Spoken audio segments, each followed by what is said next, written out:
आज हम एक ऐसे व्यक्ति के बारे में पढ़ेंगे बाइबल में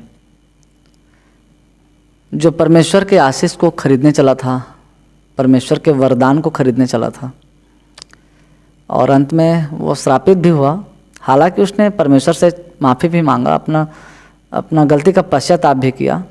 तो आज हम पढ़ेंगे प्रेरितों का काम 8 अध्याय उसका 9 से 23 और 24 पद तक। तो यहाँ पर हम पढ़ते हैं, इससे पहले उस नगर में शमौन नामक एक मनुष्य था जो जादू टोना करके सामरिया के लोगों को चकित करता और अपने आप को एक बड़ा पुरुष बताता था।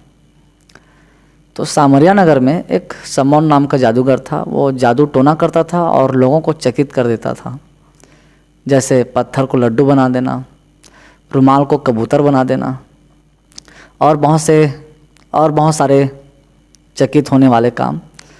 और वो अपने आप को एक बड़ा पुरुष बताता था, अच्छा पुरुष बताता था और महान पुरुष बताता था।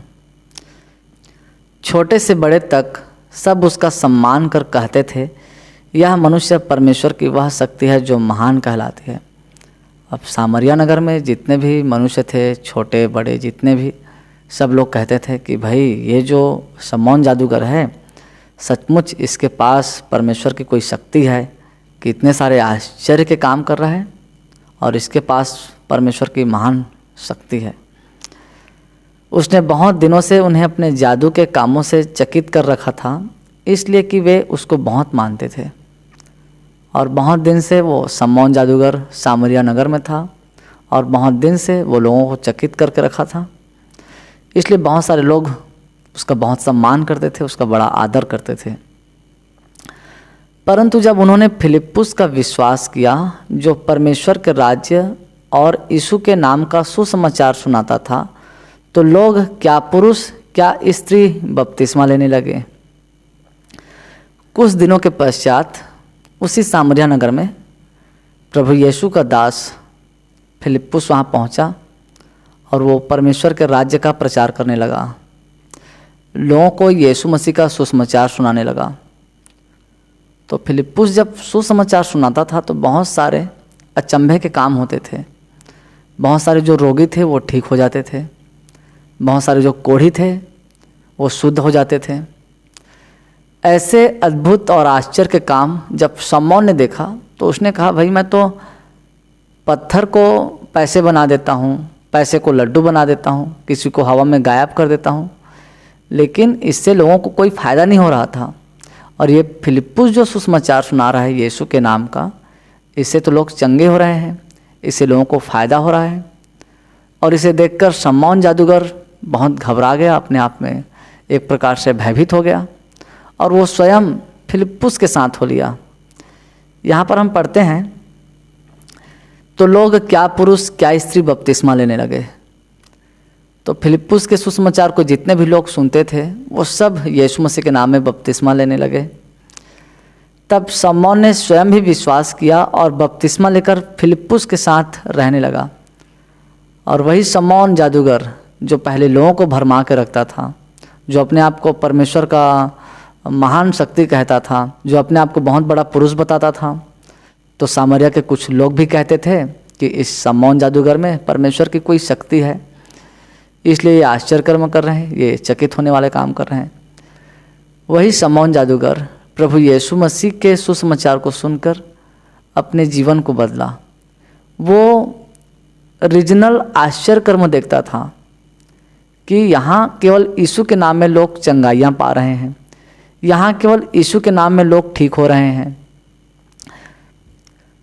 यहाँ यीशु के नाम में लोग नाना प्रकार की जो बीमारियों में जकड़े हुए थे, जिनके अंदर दुष्ट आत्माएं थी, वो सब भले चंगे हो रहे हैं। तो इन सब कामों को देखकर शमौन जादूगर स्वयं फिलिप्पुस के साथ रहने लगा। वह चिन्ह और बड़े बड़े सामर्थ्य के कामों को होते देखकर चकित होता था। वो शमौन जादूगर जो जादू दिखा दिखा करके लोगों को चकित करता था, वो शमौन जादूगर खुद फिलिप्पुस के कामों को देखकर, जो फिलिप्पुस यीशु मसीह के नाम में कर रहा था, उन कामों को देखकर बहुत ही चकित हो रहा था, उन चिन्हों को देखकर, उन आश्चर्य कर्मों को देखकर। जब प्रेरितों ने जो यरूशलेम में थे सुना कि सामरियों ने परमेश्वर का वचन मान लिया है, तो पतरस और यूहन्ना को उनके पास भेजा। जब यरूशलेम में जो प्रेरित थे, प्रभु यीशु मसीह के जो प्रेरित, वो लोग जब सुने कि सामरिया के जो लोग हैं उन लोगों ने परमेश्वर का वचन मान लिया है, तब वहाँ पतरस और यूहन्ना आया सामरिया नगर में यरूशलेम से। उन्होंने जाकर उनके लिए प्रार्थना की कि पवित्र आत्मा पाए, क्योंकि वह अब तक उनमें से किसी पर न उतरा था। उन्होंने तो केवल प्रभु यीशु के नाम में बपतिस्मा लिया था। तो पतरस और यूहन्ना यरूशलेम से सामरिया नगर में आए और जितने लोगों ने बपतिस्मा लिया था उन पर हाथ रखे और उनको पवित्र आत्मा दिया गया परमेश्वर की ओर से। तब उन्होंने उन पर हाथ रखे और उन्होंने पवित्र आत्मा पाया। और उस जगह शमौन जादूगर भी था। और जब शमौन जादूगर ने देखा कि प्रेरितों के हाथ रखने से पवित्र आत्मा मिल रहे हैं, क्योंकि पतरस और यूहन्ना जिस किसी पर हाथ रखते थे उन्हें पवित्र आत्मा मिलता था, तो इन कामों को शमौन जादूगर देख रहा था कि इनके हाथ रखने से पवित्र आत्मा मिल रहे हैं।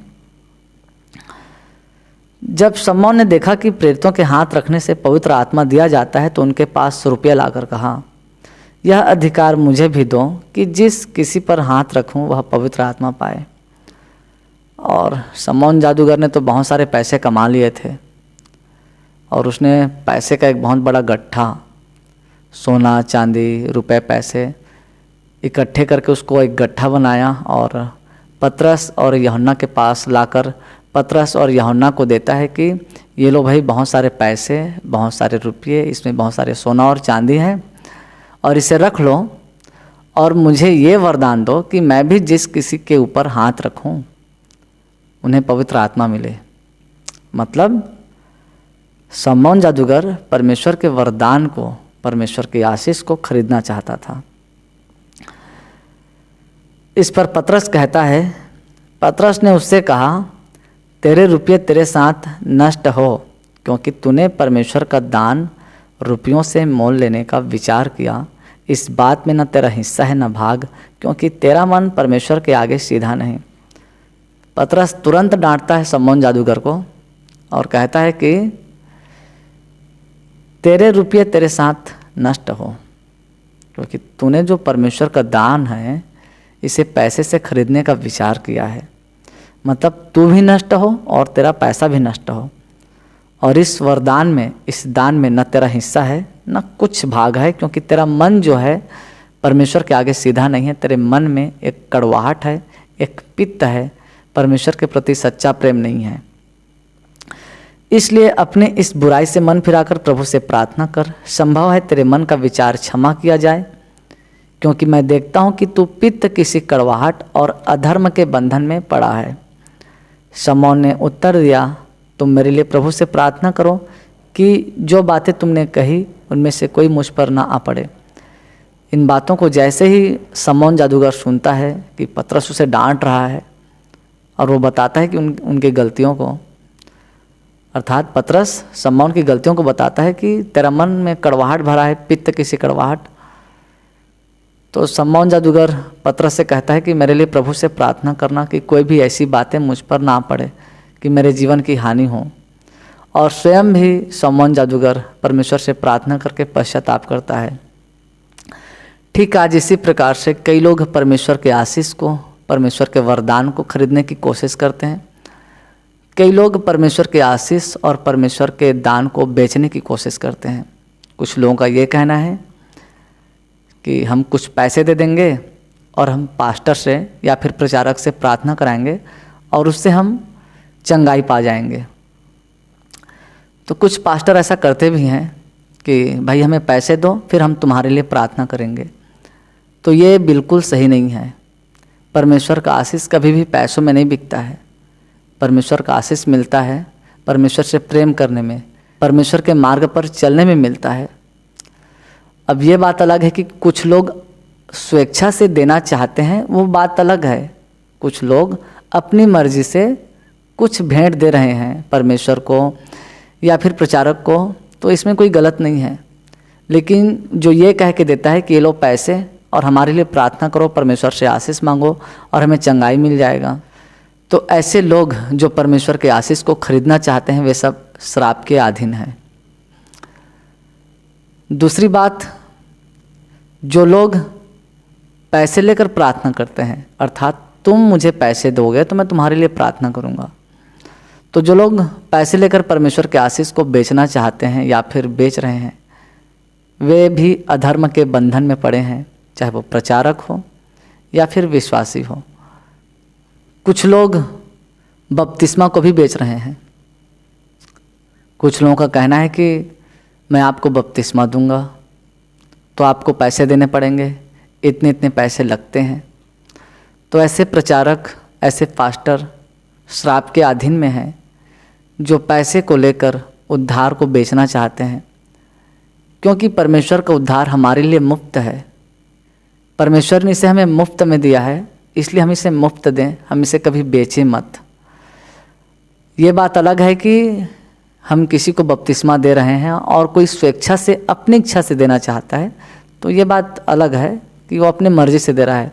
लेकिन ये डिमांड करना कि मैं तुम्हें बपतिस्मा दूंगा तो तुम्हें पैसे देने पड़ेंगे, कपड़े देने पड़ेंगे, ये देने पड़ेंगे, वो देने पड़ेंगे, तो ऐसे कहने वाले पास्टर या प्रचारक अभी भी अधर्म के बंधन में पड़े हुए हैं।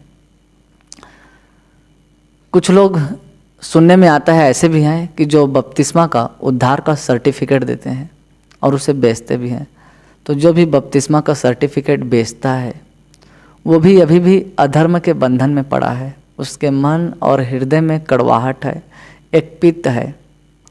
और जो भी बपतिस्मा का सर्टिफिकेट खरीदता है मनुष्य से, देखिए हम जब बपतिस्मा लेते हैं यीशु मसीह के नाम में, तो परमेश्वर हमें उसी वक्त उद्धार मुफ्त में दे देता है।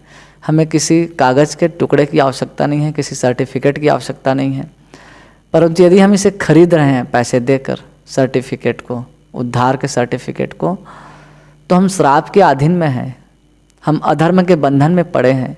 क्योंकि परमेश्वर के आशीषों को, परमेश्वर ने जो उद्धार हमें मुफ्त में दी है, इसे हम कभी भी खरीद नहीं सकते, कभी भी बेच नहीं सकते। और यदि हम ऐसा करते हैं तो हम अभी भी अधर्म के दास हैं, हम अभी भी अधर्म के बंधन में पड़े हैं।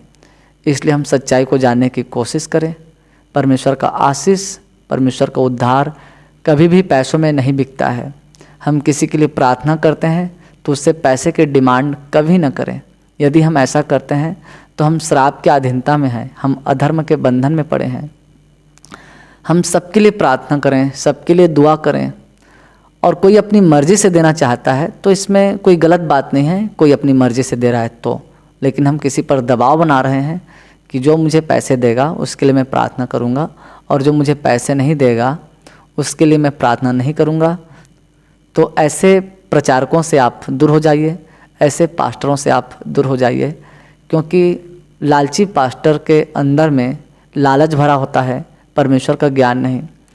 आप लोगों को पता होगा शैतान ने किसको चुना। प्रभु यीशु मसीह के 12 प्रेरित थे, 12 चेले थे, लेकिन शैतान ने केवल यहूदा इस्करियोती को चुना था। क्योंकि यहूदा इस्करियोती लालची था, वो भेंट के पैसे में से, दान के पैसे में से चोरी कर करके खाता था। इसलिए शैतान ने यहूदा इस्करियोती को चुन लिया था। इसलिए आज जो प्रचारक या फिर जो मसीही या फिर जो पास्टर लालच करते हैं, जिनके अंदर लालच भरा है पैसों का, ऐसे लोगों को शैतान बहुत जल्दी चुन लेता है या फिर चुन लिए हैं। इसलिए हम लालच से बचें। हम परमेश्वर के काम में कभी भी लालच न करें। हम परमेश्वर के काम को निस्वार्थ रूप से करें, न कि अपने स्वार्थ का जरिया बनाएं। तो महान परमेश्वर आपको और आपके पूरे परिवार को प्रभु यीशु मसीह के नाम में आशीष प्रदान करें। आमीन।